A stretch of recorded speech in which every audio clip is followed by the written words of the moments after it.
इस कार्यक्रम के पुण्यार्जक हैं पूज्य पिताजी स्वर्गीय सेठ श्री नत्थीलाल जी जायसवाल एवं माता श्री स्वर्गीय श्रीमती सरस्वती जैन जायसवाल की पुण्य स्मृति में श्री मनोज श्रीमती नेहा प्रज्ञम एवं राशि, श्री आशीष श्रीमती रोजी अर्चिषा थनीशा एवं परी जैन, संत शिरोमणि आचार्य श्री विद्यासागर जी महाराज गुरु भक्त समस्त जायसवाल परिवार इंदिरा विहार कोटा राजस्थान। ममता के मंदिर की है तू सबसे प्यारी मूरत,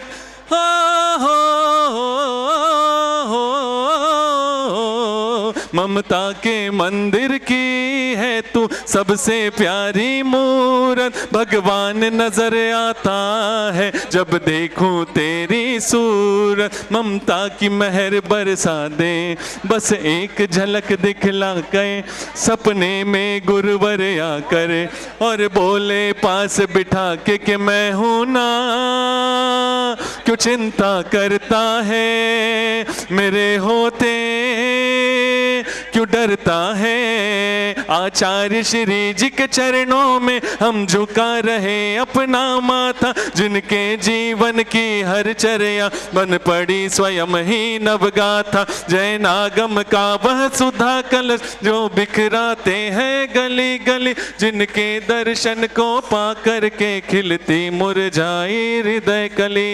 ओम ह्रीम श्री 108 आचार्य विद्यासागर मुनिंद्र अत्र अवतर अवतर संभो सठावानन, जय हो जय हो जय हो, अत्र तिष्ठ स्थापनम, जय हो जय हो जय हो, अत्र मम सन्नितो भव भव सठ सन्निधि करणम, जय हो जय हो जय हो।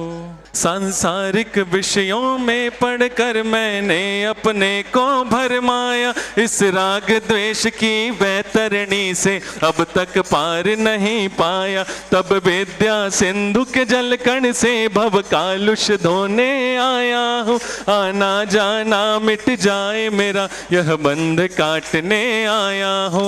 ओम ह्रीम श्री 108 आचार्य विद्यासागर मुनिंद्राय जन्म जरा मृत्यु विनाशनाय जलम निर्पामिति, क्रोध अनल में जल जल कर अपना सर्वस्व लुटाया है, निज शांत स्वरूप न जान सका जीवन भर इसे भुलाया है, चंदन सम शीतलता पाने अब शरण आपकी आया हूँ, संसार ताप मिट जाए मेरा चंदन बंधन को लाया हूँ।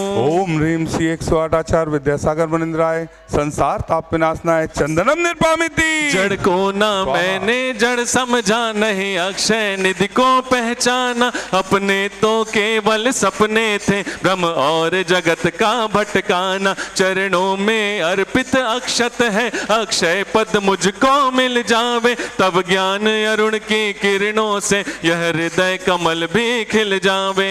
ओम ह्रीम श्री 108 आचार्य विद्यासागर मुनिंद्राय अक्षय प्राप्ताय अक्षतान निर्पामिति, इन विषय भोग की मदिरा पी मैं बना सदा से मत वाला, कृष्णा को तृप्त करे जितनी उतनी बढ़ती इच्छा ज्वाला, मैं काम भाव विध्वंस हेत मन सुमन चढ़ाने आया हूँ, यह मदन विजेता बन न सके यह भाव हृदय में लाया हूँ। ओम ह्रीम श्री 108 आचार्य विद्यासागर मुनिंद्राय कामवाण विध्वंसनाय पुष्पम निर्पामिति, स्वाहा भला किसी का कर न सको तो बुरा किसी का मत करना, भला किसी का कर न सको तो बुरा किसी का मत करना, पुष्प नहीं बन सको अगर तुम कांटे बन कर मत रहना, इस शुदा रोग की व्यथा कथा भव भव में कहता आया हूँ, अति भक्ष अभक्ष भके फिर भी मन तृप्त नहीं कर पाया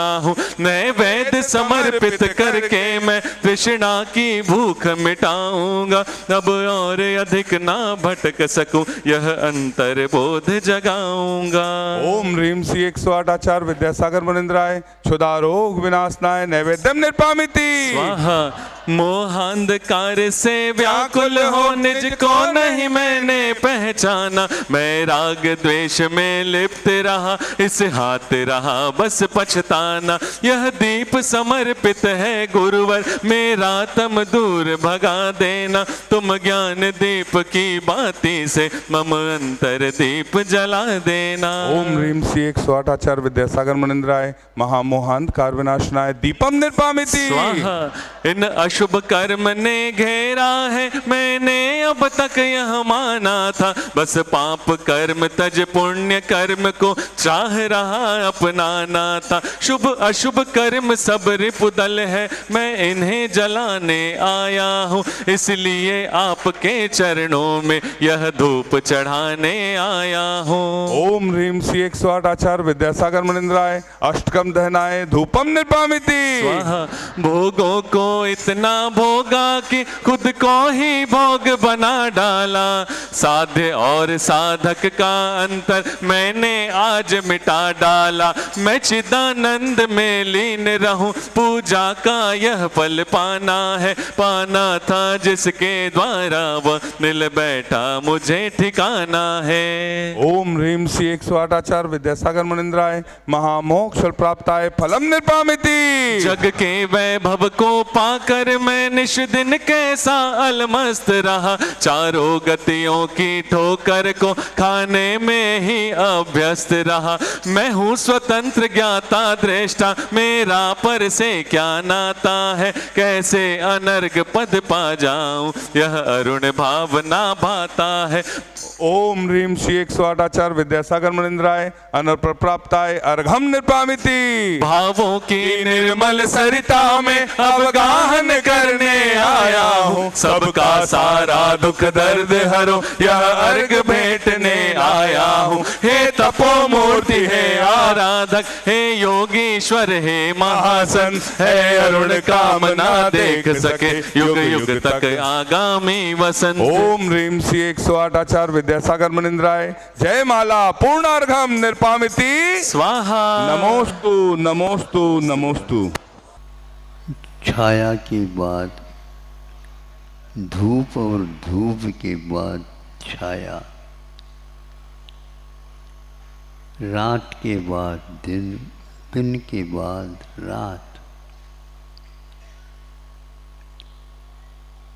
सुख के बाद दुख और दुख के बाद मिले ये नियम नहीं। यह ब्रेक भी लगाया जा सकता है कि सुख के बाद दुख मिले, ये नियम नहीं।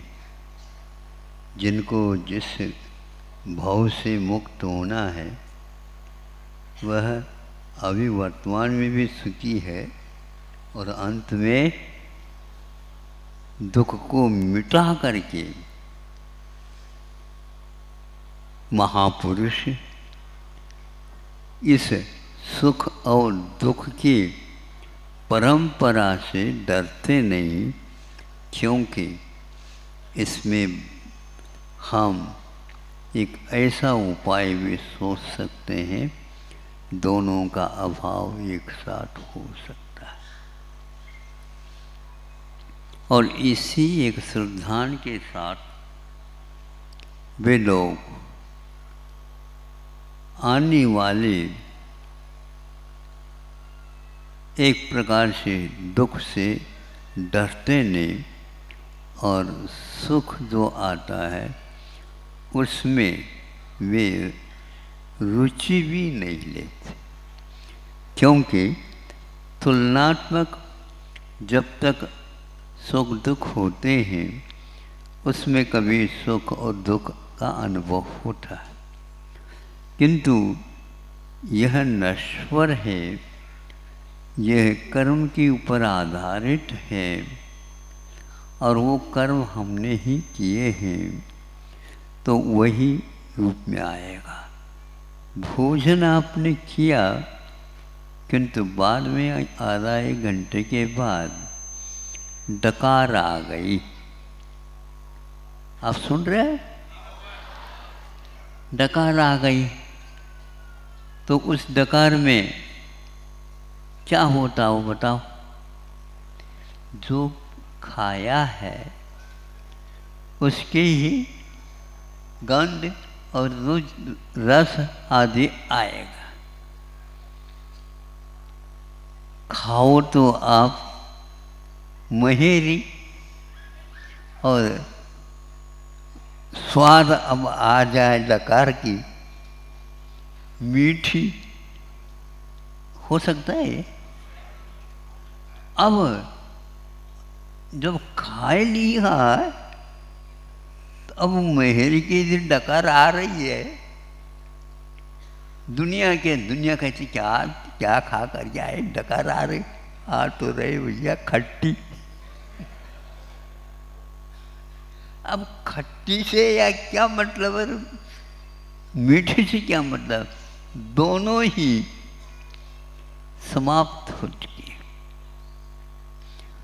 बस साहस करके उस ओर न देखते हुए आप पीठ फेर दो, उससे सब कुछ समाप्त हो जाए। हम याद करते हैं उससे बहुत दुख होता, वर्तमान दुख इतना नहीं होता। याद करते हैं, और याद करते हैं तो फिर हमारी गलती। याद महाराज नहीं भी करना चाहते हैं, किंतु फिर भी याद आती है, लेकिन हमेशा आती है, ये नियम नहीं। कभी कभी अच्छे स्मरण भी तो आ सकते हैं। दुर्घटना घटी है, उसके बाद उसको आप हमेशा याद रखो। हमेशा हमेशा एक ही एक से कोई भी किसी के जीवन में होता ही नहीं। इसी एकमात्र सिद्धांत से बड़े बड़े कष्टों को महापुरुष लोग सहन कर जाते हैं, और दीनहीन संसारी हम लोगों की कथा अलग हो जाती। धैर्य नहीं महाराज, आप दे दो एक पक्का सिर दे, और उसका दाम कितना है बता दो। धैर्य की कोई कीमत नहीं होती, और धैर्य के माध्यम से अच्छे अच्छे काम किए जा सकते हैं, और धैर्य रखते हैं तो बुरे काम भी हो जाते हैं। अब आप लोगों को इन दोनों से यदि बचना है, संसार में और कुछ नहीं, केवल बचना चाहे तो बच सकते हैं, नहीं है तो जो पहले किए हैं उसमें हर्ष विचार किए बिना उस घटना को याद करो, तो कर्मों की निर्जरा जितना चाहो उतना होने लग जाते।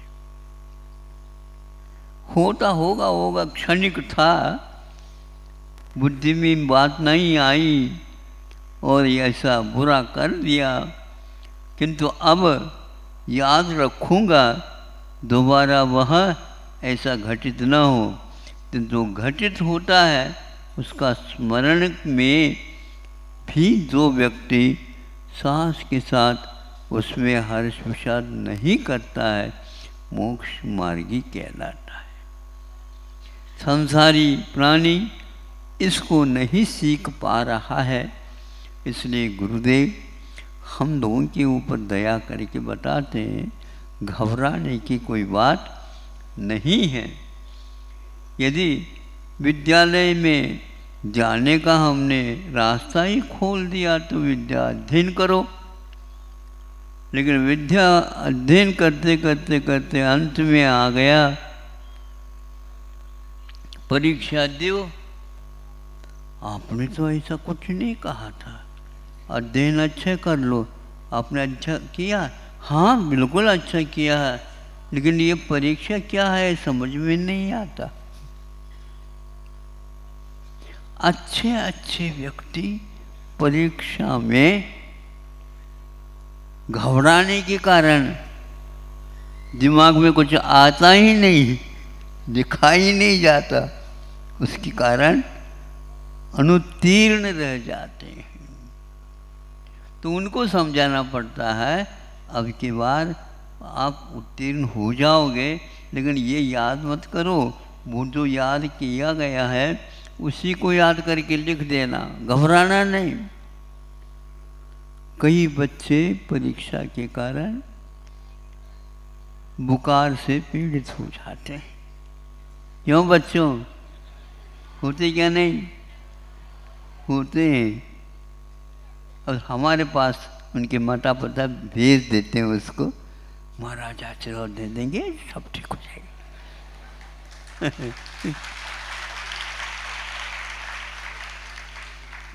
हम पहले अपने आप को संभालते हैं, उस जैसे हार हमारे ना हो। क्योंकि है वो एक जादू जैसा है। अब एक उदाहरण हम दे देते हैं ताकि आपको हमेशा याद रहेगा, आगम का ही है। और चारों तरफ एकांत है, मनुष्य का नामो निशान नहीं है। वन्य पशुओं की आवाज़ चाहे दिन हो चाहे रात हो, वहाँ पर कोई आने वाला नहीं है। यदि पशुओं को, पक्षियों को डर लगता है तो मनुष्यों से ज़्यादा, और वहाँ पर कोई है ही नहीं। और 2 व्यक्ति मात्र वहाँ पर है। परीक्षा की घड़ी है, साहस रखना होगा, लेकिन महाराज धैर्य की बांध टूट रही है, कब तक रखें? हाँ हाँ, वह भी नश्वर है ऐसा समझो, और कर्म निर्जरा हो रही है, और निश्चित रूप से उदय में साता भी आएगी, वह साथ देगी। लेकिन यदि भीतर है तो बाहर आएगी। इसलिए बंद प्रक्रिया को समझ दो, और डकार की भांति उसको भी ध्यान में रख देना साहस के साथ। 2 व्यक्ति आपस में बोल रहे हैं, किंतु कोई तीसरा व्यक्ति वहाँ नहीं आ रहा।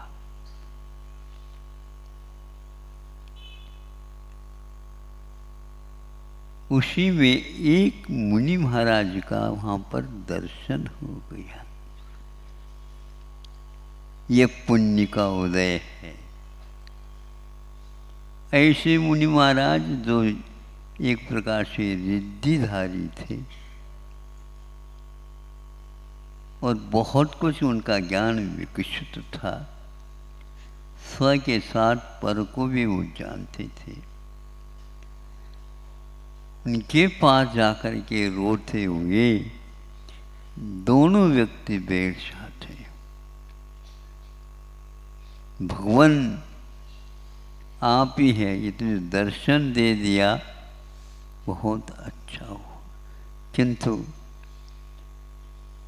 इसके उपरांत भी जो पहाड़ चट्टान सिर पर गिर रहा या गिरेगा, गिर गया, इसका कौन, कैसा, और गर्भ में शिशु है, उसका कैसा होगा? तब मुनि महाराज कहते हैं, तुम घबराओ नहीं, उसके द्वारा ही तुमको आगे पुण्य का और संबल मिलेगा। हम सोचते हैं उसका, उसके कारण यदि मिलता तो वो गर्भ में है। हाँ, गर्भ में है, किंतु वह जन्म लेगा तब तो सब कुछ रास्ता साफ हो जाएगा। आप कभी भी असत्य बोल नहीं सकते। वहाँ गर्भ में जो है शिशु, वह तद्भव मोक्षगामी जीव है। एक जन्म लेगा, उसी जन्म से वह मुक्त होने वाला है, और जो मुक्त होता है वह उस माँ के लिए कैसे पीड़ा दे सकता है। उसी के कारण सब कुछ आप लोगों का काम हो रहा है, ऐसा नहीं। आपने भी बहुत बड़ा पुण्य किया है, लेकिन पाप भी किया है, उसके कारण यह मिल रहा है। सुन करके दोनों आश्चर्य में पड़ते हैं। इतने संकटों के पहाड़ों को हम लांघते हुए आए, किंतु गर्भ में वह जीव है, कैसा है, तद्भव मोक्षगामी। वह स्वयं तो मुक्त होना ही है, दूसरे के लिए भी पूरा रास्ता बनाना। और रिद्धिधारी मुनि महाराज इसके बाद आकाश में उड़ जाते हैं। कैसा लगता। इतने दुखी जीवों के पास भी वे बोले, आशीर्वाद दिया, सांत्वना दी और सहानुभूति हुई, इतना ही पर्याप्त था और वो चले। क्योंकि दुखी जीवों को देख करके मुनि महाराज सीमा तक ही संबोधित करते हैं। ज़्यादा करने से उनको भी उसके ऊपर दया बहुत होती है, क्योंकि करुणा के धनी रहते। इसलिए वहाँ राग न हो जाए अथवा स्वयं दुख के संवेदन से पीड़ित न हो जाए, यह भी उन्हें देखना पड़ता है। समता रखने के लिए, सुख और दुख के लिए तैयार रहते हैं।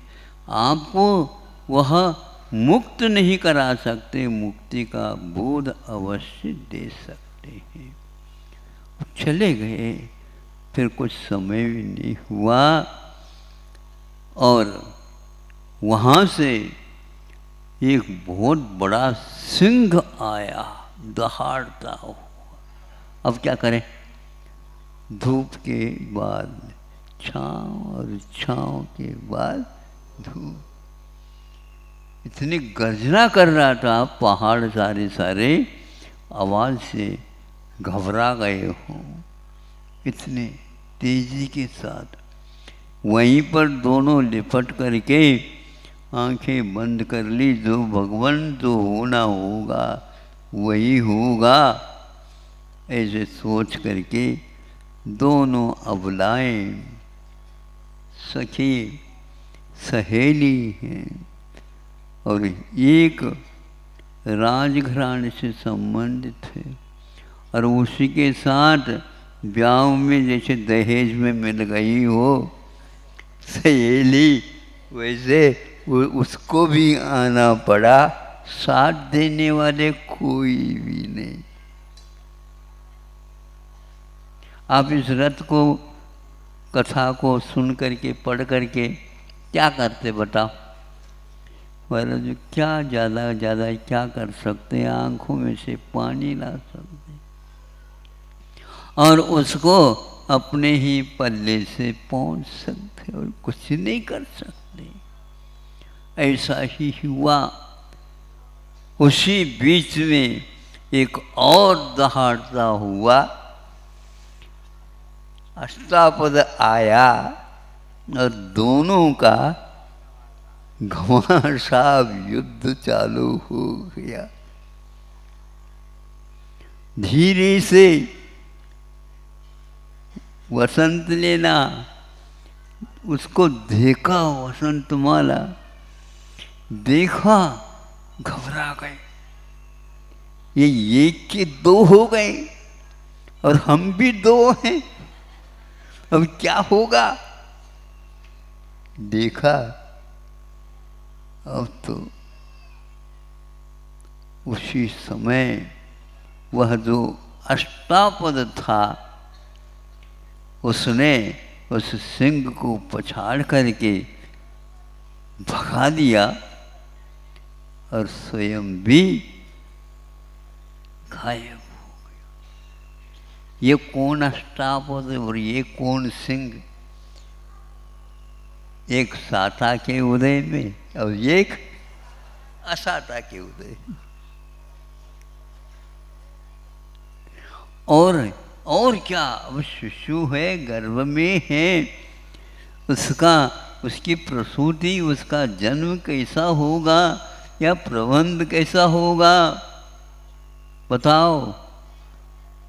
आप लोग जनता का प्रबंधन कर रहे हो क्या? नहीं, महाराज टूटी फूटी कर रहे हैं।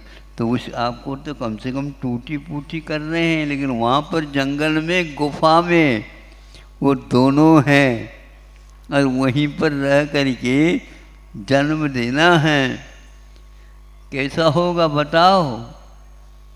किंतु उन्होंने कहा तद्भव मोक्षगामी जीव है, इसलिए सब प्रबंध होगा।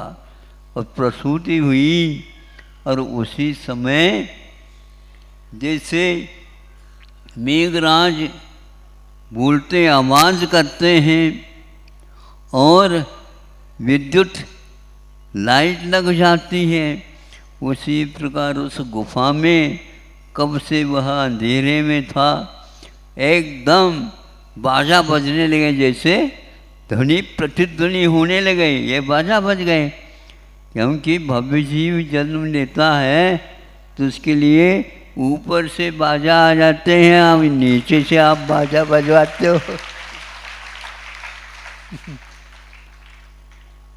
और चारों तरफ प्रकाश ही प्रकाश, आलोक धाम हो गया।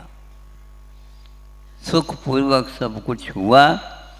विद्याओं के माध्यम से प्रतिदिन ताज़ा भोजन मिलता था, क्योंकि विद्याधर उनके पास विद्याएं भी थी, सहेले के पास भी थी, उनके पास भी थी।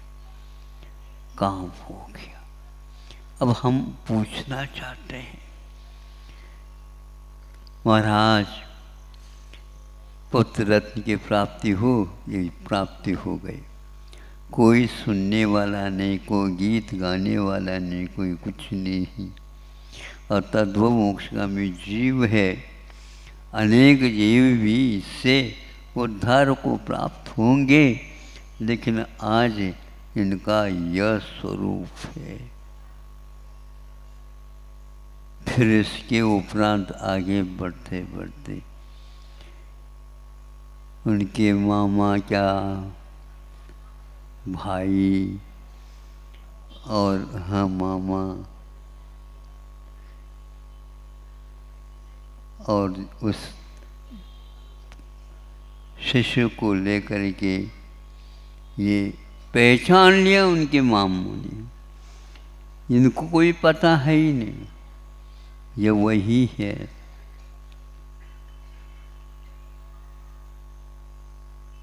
कोई बात नहीं, अब थोड़ा सा सहारा मिल गया।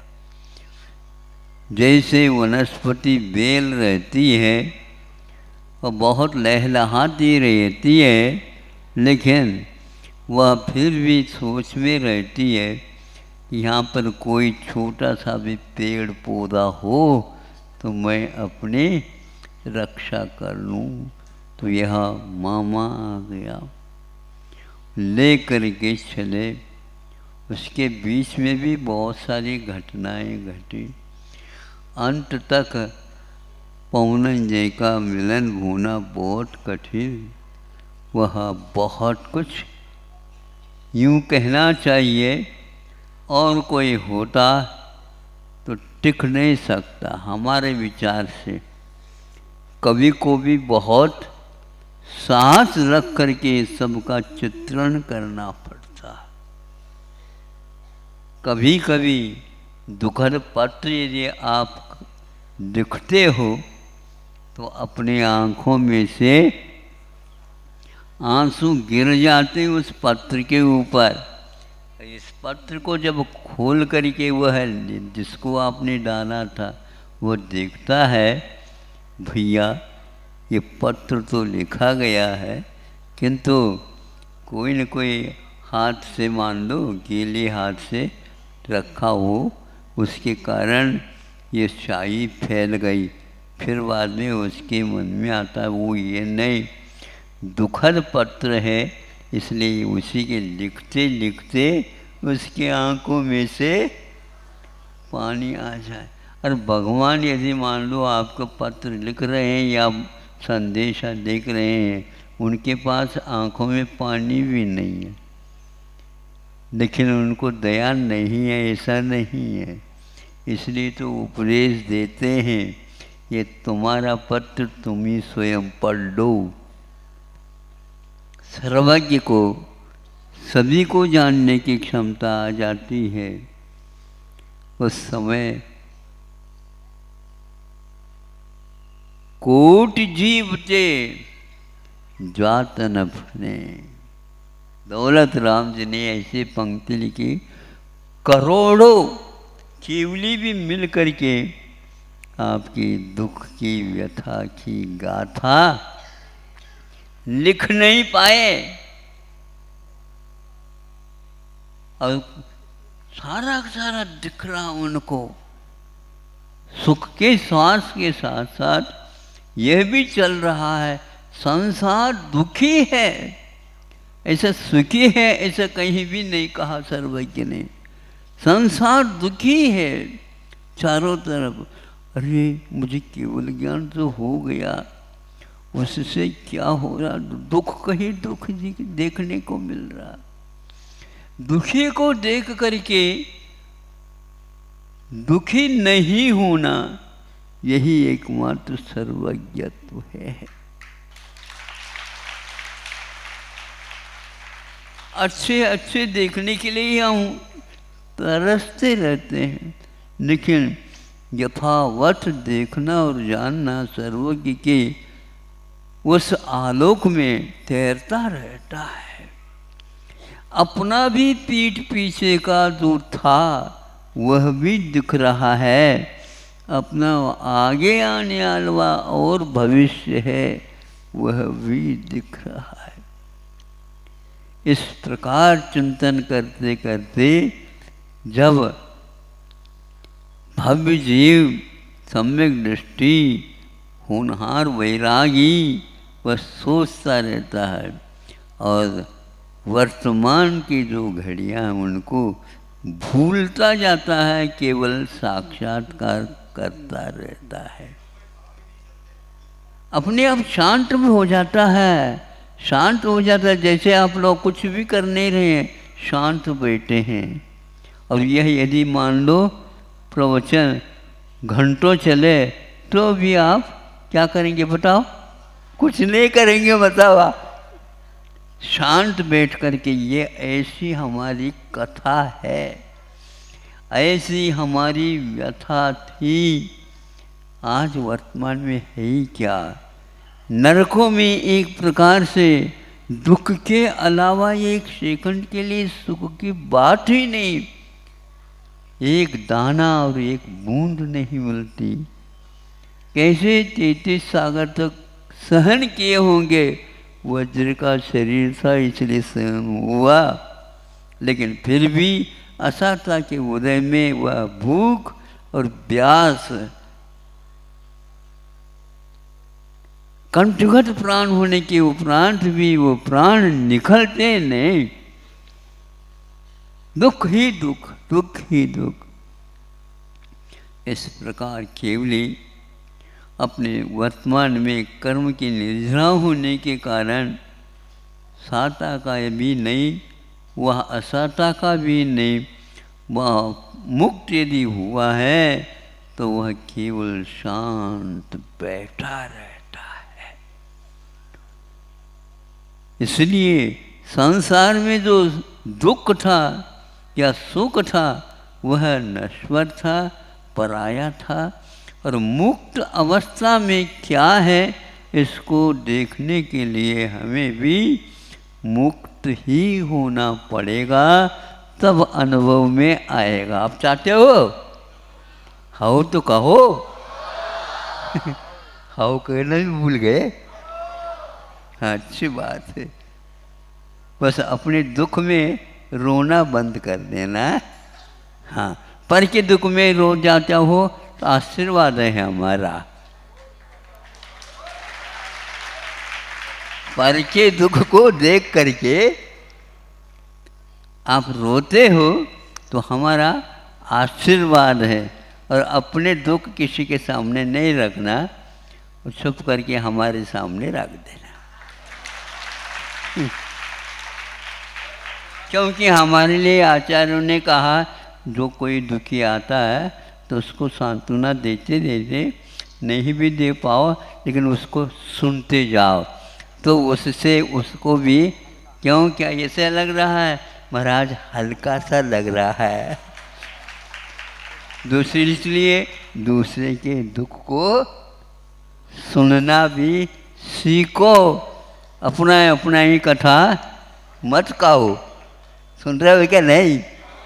हाँ महाराज, तो एक बार कह दो कि हम अपने नहीं दूसरे के दुख को आपके सामने रखते हैं और अपने भी रखते हैं। हमें भी ऐसा धैर्य और धीरे दो, भगवान सबका दुख दूर हो जाए। अहिंसा परमो धर्म।